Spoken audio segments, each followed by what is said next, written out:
All right, so now I'm continuing where we stopped. So in here we are going to discuss two-body problem now. So on the two-body problem, we know how to approach that. How to approach this problem. We write the kinetic energy, right, for both bodies, and we are going to consider three-dimensional systems.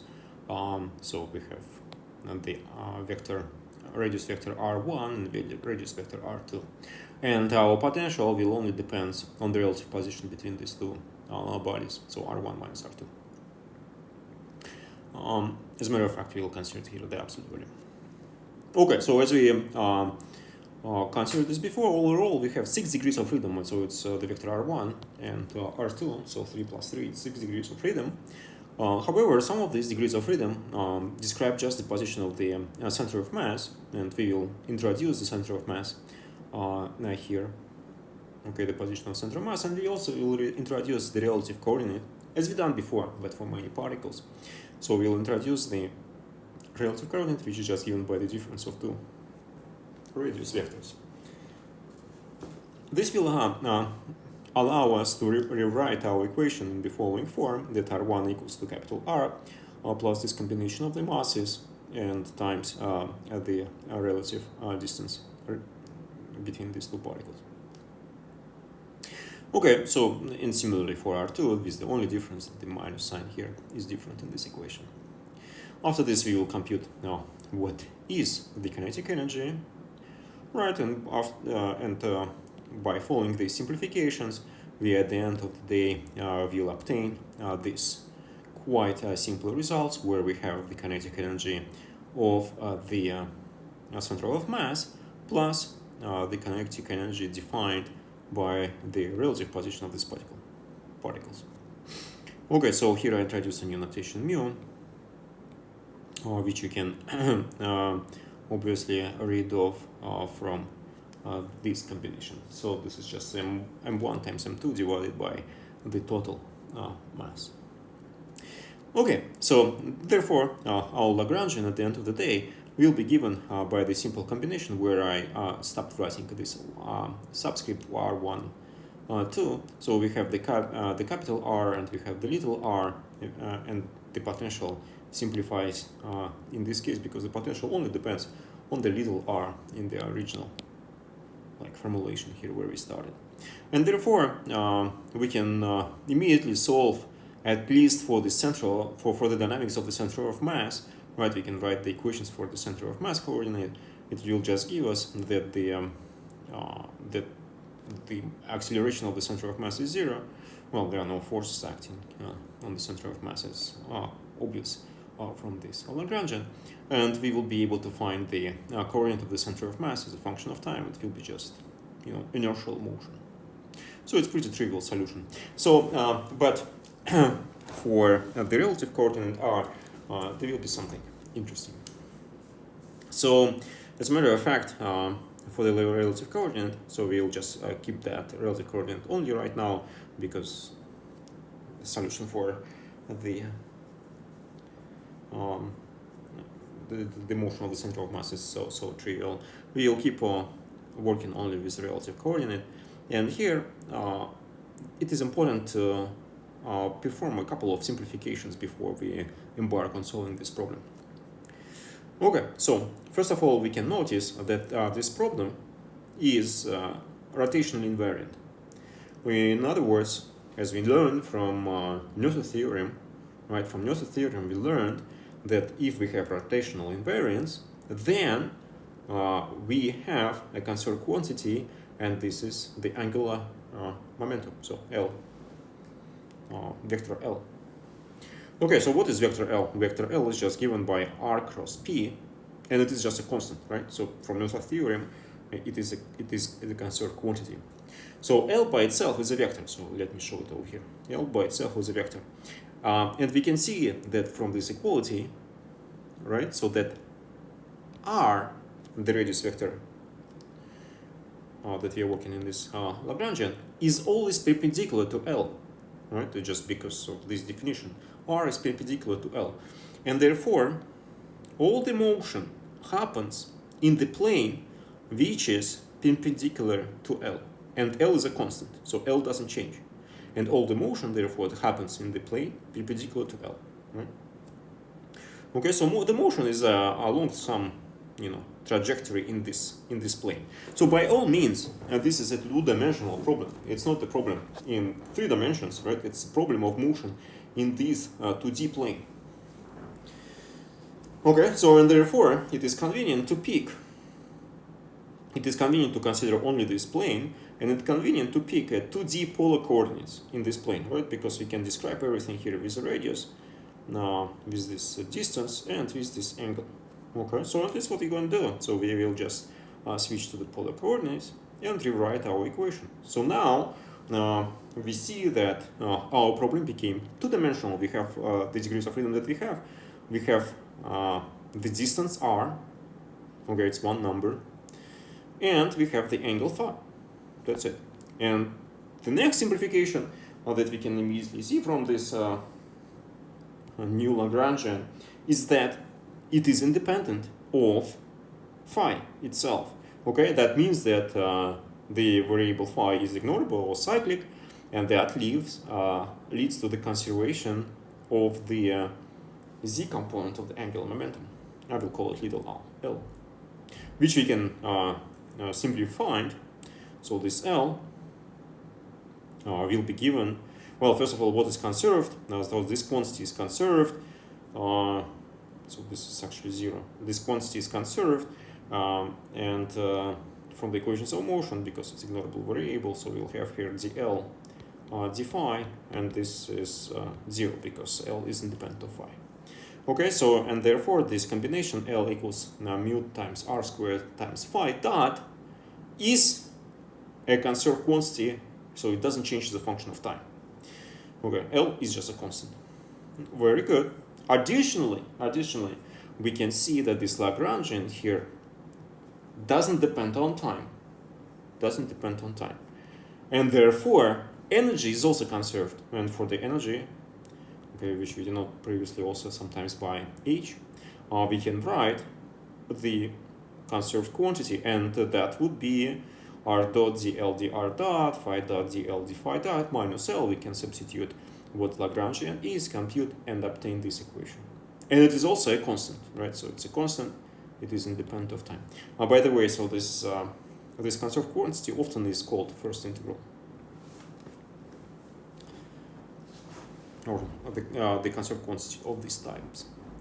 Okay, so next our drill is kind of, when we know what to do next, right? So we can just take that expression over here, saying that phi dot equals to L divided by mu and divided by r squared, and substitute it into the energy. Okay, phi dot, we substitute into the energy. And once we do this, we substitute it over here, we obtain this result. Okay, which is just as a function of r. So we reduced our problem, our 6-dimensional problem, to the problem in just 1 dimension. Okay, so this is the energy that we will get, and we can continue solving this energy, this problem without any issues. Energy is conserved, right? So, and we will be able to find r dot, and for any given effective potential, we will be able to solve this issue. Again, so it's important to note that you should only substitute the conservation laws. You can substitute conservation laws into the other conservation laws, but you should not substitute the conservation laws, like for example this one, into the Lagrangian. You should not. You should only substitute it into other conservation laws or equations of motions. Okay, so if you consider a specific potential, so in this case we would like to consider the Newtonian interactions between these two bodies. So we are trying to mimic this the system of sun plus a planet. Okay, so if you consider Newtonian interactions, so this will be our potential. To simplify this notation, I will introduce this capital A as a combination of these constants over here. Okay, and then the energy will be just given by that. Okay, so we can plot the potential. The potential will look like this, all right? So we have um, at very large distances we have 1 over r behavior, okay, because this contribution is small, and at small distances we have 1 over r squared behavior because of dominating contribution of this term. Okay, so this is equals to constant. We can solve for r dot and integrate this equation. However, the resulting equations become pretty complex. So instead we will follow here a different approach, specifically only because we want to find the orbit. And by the orbit I mean that we want to find the dependence of r on phi, on the angle phi. Okay, so how r changes the function of phi. So I would like to eliminate time. So phi depends on time, r depends on time. I would like to eliminate time for phi and find dependence of r on phi, or in other words, the orbit. So, and in this case, it is pretty straightforward to do. So if I will write dr dt, it will be given by dr d phi dot, right? Just the chain rule here. Okay, but at the same time, phi dot, I know what it is. Okay, so I can substitute it from this equation. It's just a function of r squared. Okay, I substitute from this equation, and therefore the r, and from this I can find the r d phi, right? The r dt is also known, of course, from the equations that we here computed and substitute over here, but at the same time it is given by this expression, and therefore I can find the r d phi.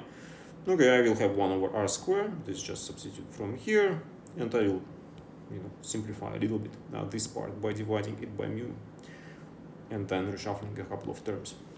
Okay, so now this is the equation we would like to solve. Okay, it's dr d phi equals r. Okay, how are we going to solve this? Well, of course, there are multiple ways to do that. I mean, I will only show you the most elegant and the fastest way to proceed. So, and the fastest way to proceed is actually to introduce the coordinate sigma, which is just 1 over r. Okay, 1 over r. So therefore, this dr d phi, 1 over r squared, is just negative d sigma d phi. Now this helps us to simplify the left-hand side of this equation. So on the left-hand side, we'll just have minus d sigma d phi. On the right-hand side, as you can see, we also have 1 over r's all over the places. Okay, and this will be just sigmas and sigma squares, right? So this became sigma and this became sigma squared. Okay, this equation one can really just integrate. Okay, integrate. There are the variables separate, so we can just perform the integration and be done. However, there is a more elegant approach again. So, and the more elegant approach will be, well, let's just square this equation. So we will get d sigma d phi squared equals to the right hand side squared. And after this, we can work with this equation. We can, separate the full square. Okay, sigma minus some constant squared minus some bunch of constant on top of this over here.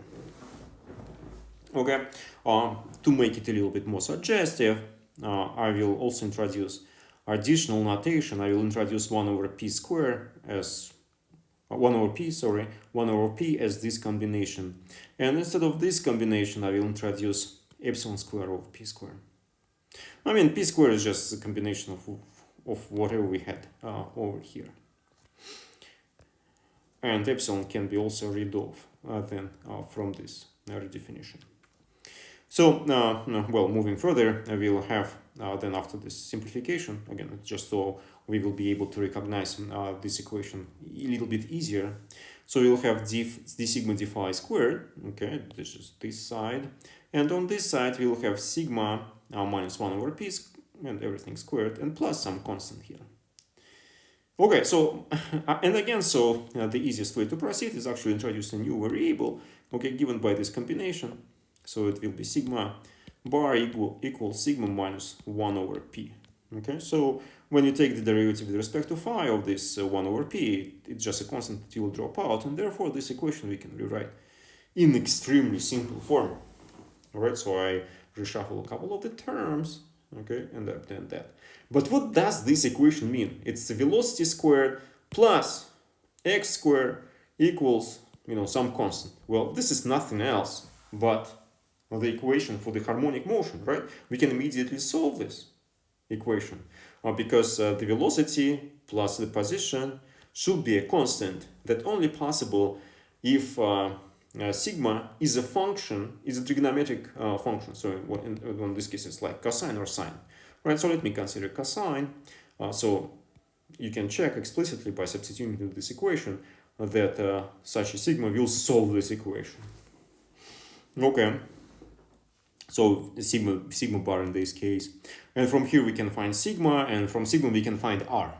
Okay, so r will be just this combination is p divided by 1 plus epsilon cosine phi. So again, so p as the way we introduce is just given by this combination, and epsilon eccentricity in this case, we can also refer to that, can be rid of from this definition. Here we go. So we can actually plot now the orbit for various epsilons for epsilon equals to 0. This will correspond to the circular motion. So here shown here by magenta curve, magenta circle. So sigma equals 0.5 will correspond to the elliptical motion. So this is the green one. Sigma equals equals 1 corresponds to the parabolic motion, and epsilon given by 1.1 corresponds to hyperbolic motion, and those are the blue and black lines respectively. Okay, so on the base of the solution we are going to discuss next Kepler's laws, but this we're going to do during the next class.